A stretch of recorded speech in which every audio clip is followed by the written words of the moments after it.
here we have step 19, 1,000 light years on the side, and we see the field of stars in our spiral arm that the Sun is part of.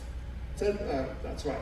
10 times bigger still, we start to see the spiral arm. This is 10,000 light years on the side, step 20 out of 25.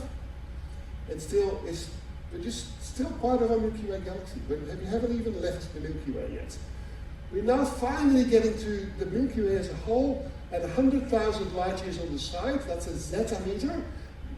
The Milky Way is a beautiful spiral galaxy, but in recent years we've had some new insights as to some of the details of the Milky Way, both in the very center, where we can now use X-ray telescopes and infrared telescopes to really peer down to the very center and you know what we have in the very center, a supermassive black hole. What is a supermassive black hole? It's an object that is very, very massive, about 4 million times the mass of our Sun. It is so massive that even light cannot escape from it. The effect of gravity, its effect is mostly through gravity. The effect of gravity falls off very, very quickly. So at our distance from the center of the Milky Way, we don't even feel that black hole. So there's no danger that we fall into the black hole, I can tell you that. But we can study the center of the Milky Way, and we can study the properties of that black hole, and that has led to the award of a Nobel Prize in physics a couple of years ago for the study of the black hole in the center of our Milky Way.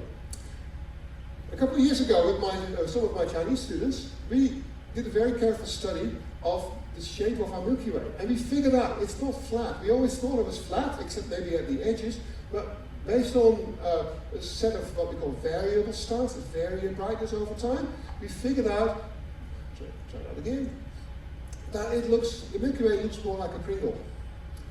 Now, this was picked up by the press, and we were covered all over the world in lots of newspapers, serious newspapers like the Times and CNN and whatever, but we also got picked up by the Sun in the UK, which was fun. It was kind of a claim to fame, and the Sun called it, the Milky Way is actually twisted, and bizarre word shape. Scientists are pondering what this means for humanity. We were not, but that's what they said, right? And they called us space muffins, which was interesting because that was the first time that happened to me. Anyway, this was fun. This is our claim to fame, to be in the Sun. Let's go further out, 10 times further out, and now we finally get to see our Milky Way galaxy, a beautiful spiral galaxy. We have a nearby galaxy like the Milky Way called Andromeda.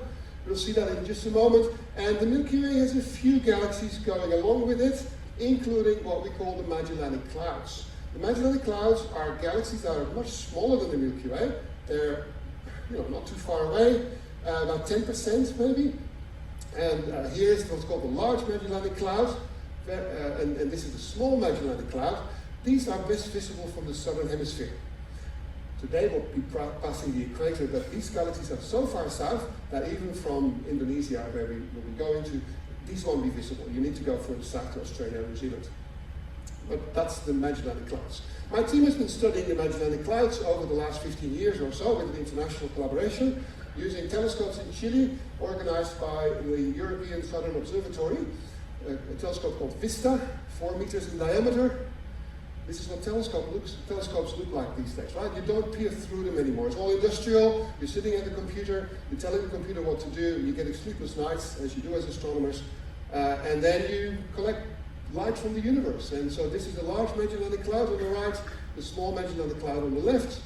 We've been mapping it for 10, 15 years with that telescope to reveal details in infrared light that have not been known before. And we've been very productive as a team. And you will see here shortly, this is a visible light image of the Large Magellanic Cloud. And if we now project onto it what the infrared looks like, you'll very shortly see how things change when we go to heat radiation. And that's one of the achievements of that survey we've been working on for more than a decade now.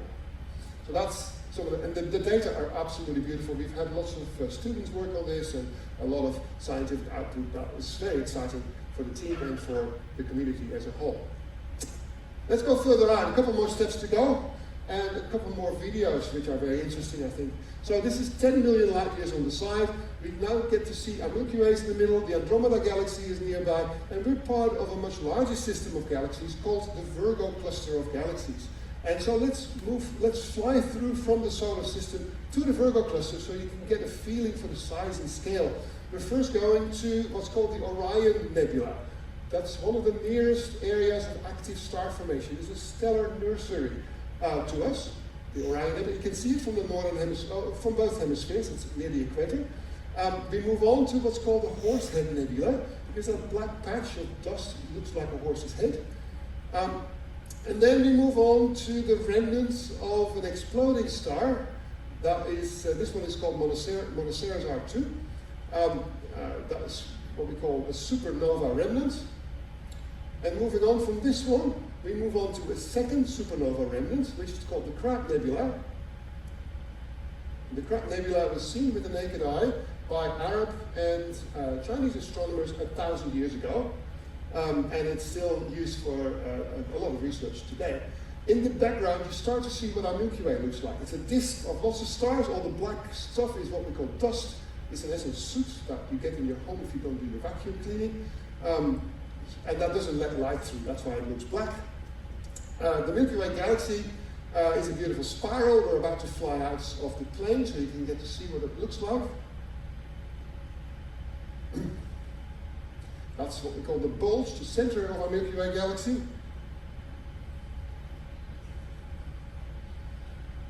And that's the Large Magellanic Cloud, the Small Magellanic Cloud. In the background, you see lots of other galaxies that form part of the Virgo cluster that I just talked about. Andromeda is coming up shortly. So that's the Andromeda galaxy. It's pretty much our cousin. And the third largest galaxy in our local area called the M33 or the Triangulum galaxy. I showed this video a number of years ago to an amateur astronomical association in the UK where I was based. And they apparently went to the pub after the talk, and I had to take the train home. And the following day they emailed me and they said, oh, we showed you this movie, very beautiful. We were wondering, were we going as fast as the speed of light? Because you can't go any faster, right? So I tried to be very diplomatic because we do 50 million light years in about 3 minutes. So that's a lot faster than the speed of light.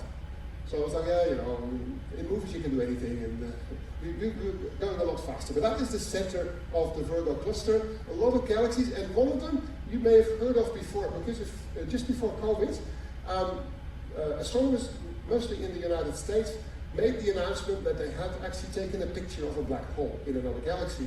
That galaxy was the central galaxy of the Virgo cluster. They had taken a picture of that particular galaxy. And I happen to know that because this was announced when I was on a flight to Guangzhou in southern China.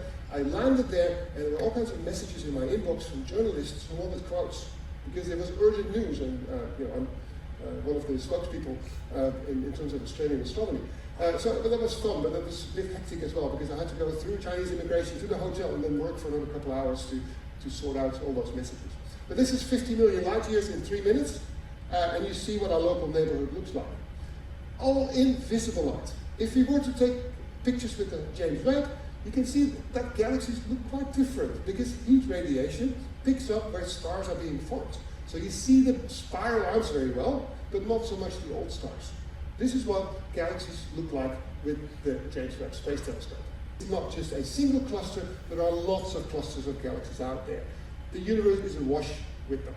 And this is what some of them look like in real life if you take real pictures of galaxy clusters. And this is an animation of the positions of real galaxies, a few 100,000 galaxies, put painstakingly together by one of my colleagues who made this into an animation.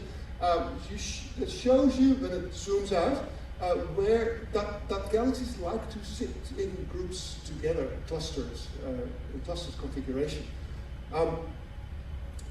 This was a survey called the Sloan Digital Sky Survey. What you see here in terms of the three-dimensional distribution of galaxies is right in the middle bit there, the apex. This is what we have observed. The black pit is where the Milky Way is sitting, so it obscures our view. It doesn't mean there are no galaxies there, it's just like I haven't observed it. And you can see that galaxies like to sit together in structures like that. This is called the Great Wall of Galaxies, for instance. And there are massive clusters of galaxies and then empty spaces in between, which are called voids. So the universe is not homogeneous. It's very bumpy and clumpy in essence. So that's what that looks like. So then finally, the final step that I was going to take you on, step 25, we started at -1, remember, is 1 billion light years on the side, and it is the limit of our knowledge. It's not the limit of the universe. It's as far as we can see, because light has been traveling for the last 13.7, 13.8 billion years to us from the Big Bang to reach us.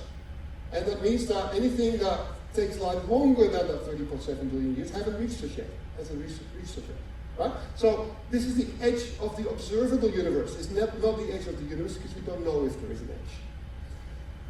We have a pretty good feeling for what is out there. This is the edge. This is the picture I started with. I said that was our destination. That's the edge of the universe, the edge of the observable universe. And if you look very carefully at the galaxies out there, this is what they look like. They don't look like beautiful spirals.